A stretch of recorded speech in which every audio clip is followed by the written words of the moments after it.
आप अपने प्रिपरेशन में कुछ चेंजेस मत करो। जैसे लास्ट टाइम सब्जेक्ट वाइज कुछ एक्सपीरियंस अगर अच्छा नहीं था, तो जरूरी नहीं होगा कि इस बार भी सब्जेक्ट वाइज एक्सपीरियंस वैसे ही रहेगा। और it has been always observed that second attempt is always way better than first attempt। उसमें कारण ये होता है कि जिन बच्चों ने पहले अटेम्प्ट में बहुत अच्छा कर लिया है, उन्होंने ऑफिशियली डिक्लेयर कर दिया कि वो सेकंड अटेम्प्ट नहीं देने वाले हैं, या देंगे भी तो बहुत अच्छी तैयारी के साथ नहीं देंगे। तो जैसे अगर आप घर पे पेपर लिखते हो ना, तो पेपर लिखते समय वो फाइटिंग स्पिरिट जो एक्चुअल एग्जाम में आती है, वो घर में नेट प्रैक्टिस के टाइम पे नहीं आती है। तो इन बच्चों को एग्जाम्स में कुछ वैसा हो जाता है, they are quite settled with the previous result. तो फर्स्ट नेक्स्ट अटेम्प्ट उनका बहुत अच्छा वाव वाला तो नहीं होने वाला है, एक्सेप्ट ऊपर का कुछ एक कैटेगरी छोड़ दो। तो ये एक बहुत अच्छा चांस है कुछ ऐसे बच्चों को जिन्होंने पिछली बार हुनर नहीं दिखाया। इसलिए मैं बोल रहा हूँ, I am just supporting this statement कि second attempt is always better than first attempt. Reason यही है। और उसमें भी एक पैटर्न होता है कि जिन लोगों को पहले अटेम्प्ट की वजह से कुछ कड़वाहट मन में आ जाती है और उसी कड़वाहट को सच बना लेते हैं, and they go with that thought कि मेरा पहला खराब हुआ था तो तैयारी तो मेरी तब भी सब कुछ अच्छी थी, आगे अच्छा नहीं होगा, तो वो उसे भी सही तरीके से प्रूव कर जाते हैं। तो आपको पहली चीज तो इस सब चीजों से बाहर निकलना है कि पिछला अटेम्प्ट कैसा है और अगला अटेम्प्ट कैसा होगा। ये उतना ही फनी है जैसे मैं आप लोग कल बोल रहा था ना कि आ, एक बच्चे ने पूछा कि मेरे पिताजी व्हाइट कलर की पगड़ी पहनते हैं और मेरी माँ को दाल खाना पसंद है, बताओ मेरी उम्र क्या है। तो कुछ बच्चे कल ऐसे ही पूछ रहे थे कि सेकेंड फर्स्ट अटेम्प्ट में मैथ्स थोड़ा अच्छा था तो सेकेंड अटेम्प्ट में क्या केमिस्ट्री बहुत अच्छा आ जाएगा क्या। कुछ लोग पूछ रहे थे कि एसओडी का ये लास्ट ईयर है, तो इस बार वो एसओडी में कुछ धमाकेदार पूछ सकते हैं, या उनको लगेगा कि जब अगले साल नहीं पूछना है तो इस साल भी नहीं पूछते हैं। ये जो मन में स्पेकुलेशन है, मैं नहीं कहूंगा कि नहीं होगा, बट इनसे कुछ फायदा नहीं है। दे आर लाइक बहुत मतलब I would even say that कि आप गुस्से में ना पुराने रिवीजन या जो पढ़ाई के पैटर्न से उसे चेंज मत कर दो। आपका एक बार एक्सपीरियंस अच्छा नहीं था, it doesn't mean you are not अच्छा, you are too good, your best is yet to come. बस यही मान के चलो। और थोड़ा उन्होंने एक अच्छा पेपर दिया तो बच्चे थोड़े सतर्क भी हो गए। और ये भी मत मान के चलो कि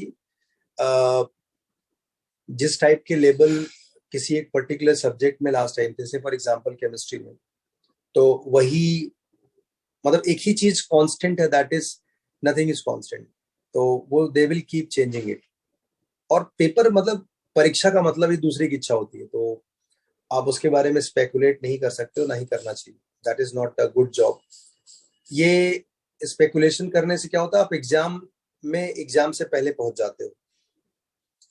तो वो बिल्कुल मत करो। आप शॉर्ट नोट्स अच्छे से रिवाइज करो, एंड डेली एक पेपर अगर लिख रहे हो तो लिखो, और प्रोबेबली यही इसी साल वाले पेपर लिखो without zero, you know without having zero perception की अगर यहाँ कुछ कम अच्छा हुआ तो एग्जाम में भी ऐसे ही होगा, बिकॉज एग्जाम्स का पेपर अलग होगा, उसका कॉम्बिनेशन अलग आने वाला है।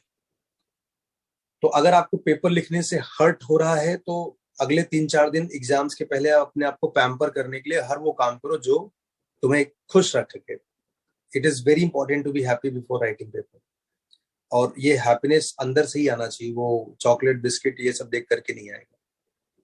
और पेपर लिखने से अगर आपके अंदर ये फिल्टर है कि पेपर लिखने के बाद उसके आउटकम से आप मतलब ओवर जॉय और डिप्रेस नहीं हो रहे हो, depress is not right, but ठीक है, बुरा नहीं लग रहा है, तो यू शुड राइट पेपर।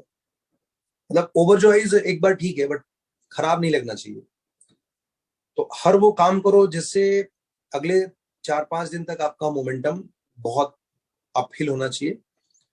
जिसका पेपर खत्म हो जाए वो तुरंत एडवांस के लिए लग जाओ, और अगले दिन ही से ही चालू हो जाओ, और वापस बैक टू, बिकॉज अब उसके लिए थोड़ा टाइम कम पड़ेगा। कुछ लोगों को लग रहा है कि साहब मेरा 25 को ही है, तो आपके पास टाइम ज्यादा मिलेगा, आपको 3-4 दिन एक्स्ट्रा मिलेगा, एडवांस में बहुत कुछ कर सकते हो आप। अभी मेंस के बाद एडवांस के लिए हर रोज 500 रैंक माइनस कर सकते हो, आगे की तरफ ढकेल सकते हो, हर रोज इतनी मेहनत कर सकते हो। मतलब अगर अभी मेंस के दिन आपका रैंक 10,000 है तो आप अगले 10 दिनों में से 5,000 के अंदर ले आ सकते हो। इतना फायदा हो सकता है आपकी पढ़ाई से। तो जिसका जितना जल्दी खत्म होगा उतना ही अच्छा है। अच्छा, जिनको लेट मिला है तो आप दुखी मत हो कि उनको जल्दी मिल गया। मतलब आपका फोकस बगल वाला नहीं होना चाहिए, आपका फोकस आपका एग्जाम होना चाहिए। आप ग्रैब करो अपॉर्चुनिटीज, थोड़े एडवांस के पीवाईक्यूज आप कर सकते हो चैप्टर वाइज, जिसकी जरूरत बाद में पड़ेगी ही आपको। बट अगेन ये एग्जाम्स के 2-3 दिन पहले के पहले करना। मतलब एग्जाम्स के ठीक 2 दिन पहले आपको सिर्फ मेंस में होना चाहिए, उसके नोट्स, उसी से रिलेटेड जो एक्स्ट्रा मेंस टॉपिक वाले पार्ट हैं, या जो पीवाईक्यू 2021 और 20 और जो 22 अभी वाला है, उसको एक बार रिव्यू करना चाहिए। रिव्यू मतलब just gauge it, you have already done it. तो कुछ क्वेश्चन में पिछली बार आप फंस गए थे बुरी तरीके से, तो एक बार देखने पर याद आ जाएगा कि हाँ इसमें ये कैच था। जैसे आज हम लोग वो इंटीग्रेशन कर रहे थे एक्सपावर 4 वाला, तो हर बार बच्चे फंसते हैं इसमें, बट अब धीरे धीरे, पहली बार जब दिए थे तो आप आधे घंटे फंसे थे, अब शायद 2-3 मिनट में आता जाता है। तो वैसे ही जो आप पीवाईक्यूज कर रहे थे और करते समय आपको बहुत दिक्कत आई थी, तो वो अब जल्दी से देख करके क्विकली रिकॉल हो सकता है, जो कि आपको एग्जाम में हेल्प कर सकता है। ठीक है, तो wish you all the best. जिन लोगों का 25 है वो आज से ब्रेक लेंगे, और एग्जाम्स के 2 दिन पहले, like 72 hours before, you have to stop coming and अपना पूरा फोकस करो। हाँ, कुछ दिक्कत हो किसी को, किसी भी चैप्टर में, किसी भी सब टॉपिक में कोई इश्यूज हो या पैटर्न नहीं पता कर पा रहे हो, just I am 1 call away from you guys, let's make it. And I am pretty sure कि पिछली बार भी अच्छा हुआ था, इस बार और अच्छा होगा।